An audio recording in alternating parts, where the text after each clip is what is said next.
बिस्मिल्लाहिर्रहमानिर्रहीम। नाज़रीन असबाद से मैं हूँ इकबाल इंजो। नाज़रीन, हम पाकिस्तान और आज़ाद कश्मीर का ये जो निज़ाम है, एक तो इसके ऊपर हल्की सी बात करेंगे,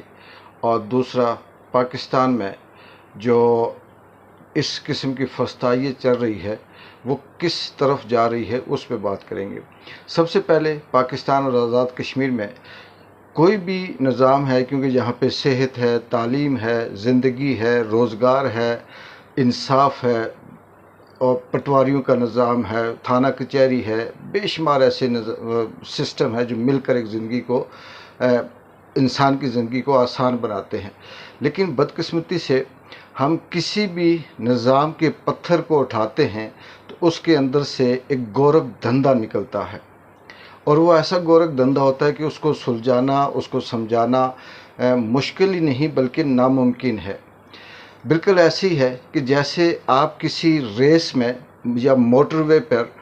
गाड़ियों को छोड़ दें और उन्हें उनकी रेस हो, और ये कहा जाए कि जो पहले अपने पॉइंट पे पहुंचेगा, विनिंग पॉइंट पे, वो जीतेगा। और एग्ज़ाम्पल ले लें कि 16 मॉडल गाड़ी जो है वो रेस जीत जाती है। वो पहले अपनी जो लाइन होती है वो क्रॉस करती है, और सबसे आखिर में या दरमियान में कहीं दूसरी गाड़ी आती है जो 20 मॉडल है, 18 मॉडल है। लेकिन वहाँ पर जो जज ज्यूरी बैठी हुई है वो ये फैसला करे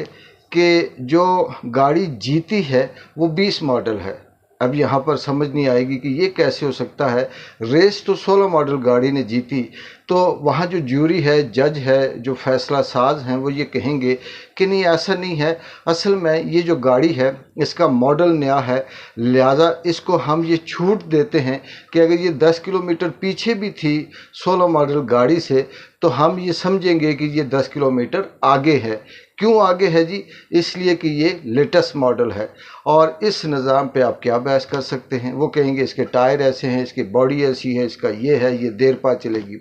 ये गोरख धंधे की बात इसलिए कर रहा हूँ कि आज़ाद कश्मीर के अंदर NTS टेस्ट हुए और उनका रिज़ल्ट जब सामने आया तो ऐसे हैरत अंगेज़ तौर पर कुछ इंकशाफात सामने आए। कुछ पूरा दिन आज मैं लगा रहा, बहुत से एक्सपर्ट से बात की, स्टूडेंट से बात की। मैंने कहा कि ये धंधा मैं समझूँ तो सही कि ये है क्या, कि यहाँ पर किसी जगह पर 60 नंबर NTS के टेस्ट पास करने वाला वो पीछे है, और जो 51 नंबर ले रहा है, 52 नंबर ले रहा है, उसे पास करके वो सिलेक्ट भी हो गया या उसे अपॉइंटमेंट लेटर भी मिल गया। फिर किसी जगह पे ऐसे है कि बड़ी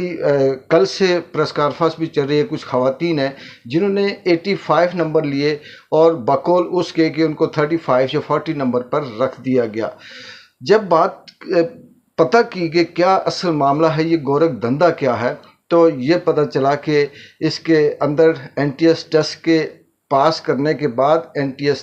का जो टेस्ट है उसके नंबर लेने के बाद आपका matric, FA, BA, BSc, B.Ed, BBA, इस तरह की जो क्लासेस हैं उनका भी नंबर काउंट होता है। और वो बिल्कुल वही वाली बात है कि वो मॉडल वाली गाड़ी की एग्जांपल बिल्कुल वही लगती है कि यहाँ पर जो ओल्ड एजुकेशन सिस्टम है, जिसे एनुअल सिस्टम कहते थे, वो हो गया। दूसरा सेमेस्टर सिस्टम हो गया। फिर इनके नंबर कोई अजीब से हैं, ये समझ नहीं आती कि कौन सही है कौन गलत है। हम अगर पूरा दिन भी लगे रहें तो इस निज़ाम के अंदर रहकर हम इसे किसी तरह से भी जस्टिफाई नहीं कर सकते कि मैं सही हूँ या दूसरा सही है, क्योंकि जो उनका क्या कसूर है जिन्होंने एनुअल सिस्टम से इम्तहान दिया। सवाल तो ये भी पैदा होता है। फिर दूसरी बात ये है कि अगर आपने इसी बेस पे अगर सेलेक्ट करना है तो फिर NTS करवाने की क्या ज़रूरत है? फिर ये भी सवाल पैदा होता है कि इस मुल्क के अंदर, चाहे वो कश्मीर हो या पाकिस्तान हो, यहाँ पर दर्जनों निज़ाम तालीम राइज हैं। एक स्कूल नहीं है, एक एजुकेशन नहीं है, एक नसाब नहीं है, एक तरीक़ेकार नहीं है। तो फिर किस तरह से आप ये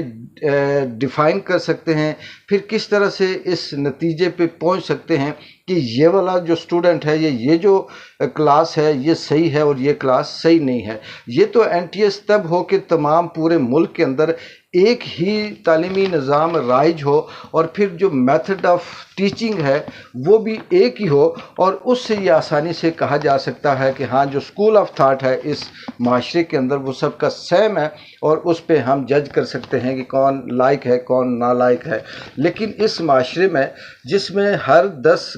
کلومیٹر کے بعد ایک نیا سکول آتا ہے اور نیا سکول آف تھاٹ وہاں سے جنم لیتا ہے، وہاں پر یہ فیصلہ کرنا کہ جی یہ لائق یہ نالائق ہے، یہ میرٹ پہ ہے یا یہ میرٹ سے ہٹ کے ہے، یہ گورکھ دھندا نہ میری سمجھ میں آتا ہے، اور نہ کبھی میں اس سے جسٹیفائی ہو سکتا ہوں، چاہے یہاں کا وزیر اعظم بھی آ کر کیوں نہ بتا دے، کیونکہ ان کے ہاں تعلیمی نظام کا وہ ستیہ ناش ہے، کہیں رٹا سسٹم ہے، یہ کوئی کریٹیو تعلیم نہیں ہے، یہ صرف نوکری لینے کی پرچی ہے، اور اس پرچی کو بھی حاصل کرنے کے لیے جس طرح سے پاپڑ بیلنے پڑتے ہیں وہ آپ کے سامنے ہے۔ یہ بات اس لیے یہیں ختم کرتے ہیں کہ اس سے ہم ٹکریں مارنے کے مترادف ہے کہ دیوار کے ساتھ ٹکر مار سکتے ہیں، باقی یہ نظام ٹھیک نہیں ہو سکتا۔ لیکن چلیں کچھ سوال ایسے ہیں، کچھ چیزیں ایسی ہیں جو آپ سے شیئر کرنے کا مقصد یہ ہے کہ واقعی یہ نظام کے اندر ایسے سکم موجود ہیں کہ جو لگا ہوا ہے وہ بھی خوش نہیں ہے، جو نہیں لگا وہ بھی خوش نہیں ہے، جو نمبر دے رہا ہے اسے بھی پتہ ہے کہ میں ایسے ہی بس خانہ پوری کر رہا ہوں، اور بس ایک دنیا کا جو نظام ہے اس کو دھکا دینے کی مترادف ہے۔ آگے آتے ہیں، آپ نے کہانی سنی ہوگی یا آپ نے اکثر دیکھا ہوگا کہ یہ جو لگڑ بگڑ ہوتے ہیں، لگڑ بگڑ جب شکار کرتے ہیں تو ان کا جو میتھڈ ہے یا ان کی جو اسٹریٹجی ہے،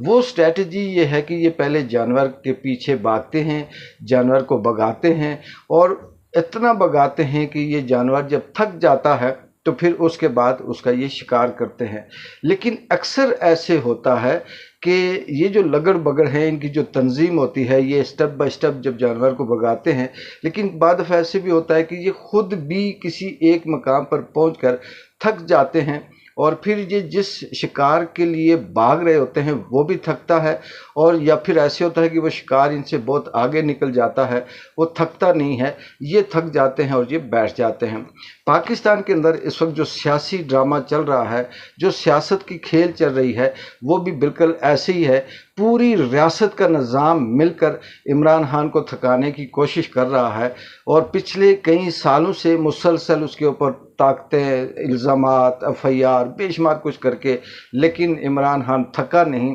نظام تھک گیا۔ اور نظام کے تھکنے کی پہچان یہ ہے کہ کل کا جو جلسہ تھا 8 سپٹمبر کا جو جلسہ تھا، اس جلسے کے اندر پہلے اجازت نہیں ملی، پھر ملی اسے کینسل کر دیا، پھر جگہ تبدیل کر دی، پھر اس کی جگہ بہت کچھ خراب سی جگہ دے دی، پھر کنٹینر کھڑے کر دیے، پھر راستے تبدیل کر دیے، پھر لنک روڈیں بند کر دی، پھر وہاں پہ ہنگامے کی کوشش کر دی، پھر وہاں مصنوعی کو بم بھی برآمد ہو گیا، پھر ٹاؤٹ صحافیوں کو یا مقبوضہ میڈیا کو چھوڑا گیا، پھر مقبوضہ میڈیا بیٹھ کر وہ کرتا رہا، پھر جب انہوں نے دیکھا کہ سب کچھ ہماری توقعوں کے خلاف ہو گیا، دنیا پورا پاکستان نکل آیا، عوام ہی عوام ہے، مقبوضہ میڈیا کے اوپر پابندی تھی، سوشل میڈیا کے اوپر ملینز ٹریلینز میں ویورشپ آئی، لوگوں نے دیکھا، پھر اس میں بھی وہ جب ناکام ہوئے تو انہوں نے اسے شادی ہال کی طرح، کسی ناشتے یا کسی ہوٹل کی اس ٹائم کی طرح کہا جی کہ 4 سے 7 بجے تک جلسہ ہوگا، جو پاکستان کی بدترین مذاق ہے اور جو ان کے عقل پہ ماتم کرنے کی بات ہے۔ پھر اسی دوران میڈیا کے اوپر ٹرانسمیشن ارشد شہید شریف کے اوپر چلائی گئی، ایسے وابڈا جیسے کرائے کے ٹٹو بٹھائے گئے، ان کے ساتھ کرائے کے صحافی بٹھائے گئے، اور وہ صرف ارشد شریف کے اوپر بات کرتے رہے، جو کہ خود یہ لوگ ملوث ہیں ارشد شریف کی شہادت کے اندر۔ یہ سب کچھ کرتے رہے، کیوں کرتے رہے؟ نظام تھک گیا ہے، نظام کے پاس بولنے کے لیے کچھ نہیں رہا، نظام کے پاس دکھانے کے لیے کچھ نہیں رہا۔ وہ جتنے بھی خواجے ماجے باجے گانجے ہیں، وہ پورا دن بیٹھ کر عمران خان کو یہودی ایجنٹ کہتے رہے، وہ ستاڑر ماڑر جتنے بھی ہیں وہ بیٹھ کر تڑیاں اور دھمکیاں دیتے رہے، وہ صرف وہ جو کہتے ہیں کہ اپنے بل کے اندر اگر چوہا بھی شیر ہوتا ہے وہ وہاں پہ بڑھ کے مارتے رہے، جھوٹ بولتے رہے، کبھی اسرائیل کو کوٹ کرتے رہے، کبھی کسی کو، کیوں کرتے رہے؟ نظام تھک گیا ہے۔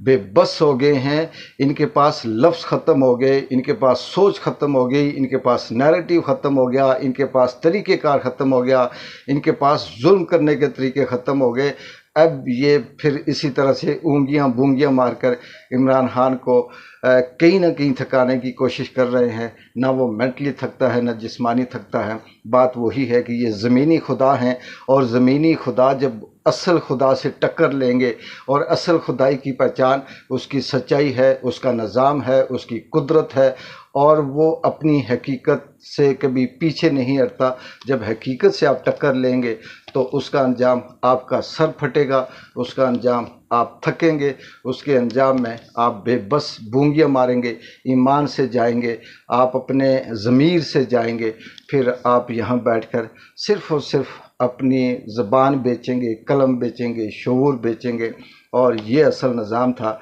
कल का जलसा ये कहना कि कामयाब था, ये बिल्कुल ऐसी है कि किसी सूरज के आगे दिया जला के रखना। दुनिया सारी को पता है कि उसमें कामयाब था या नहीं था। उसने सबकी नींदें हराम करके रख दी, मुक्तदरों को बेचैन बेसुकून कर दिया, जिसका मतलब कि वो कामयाब था। एक बार जिन जो को इजाज़त दे, अल्लाह हाफिज़।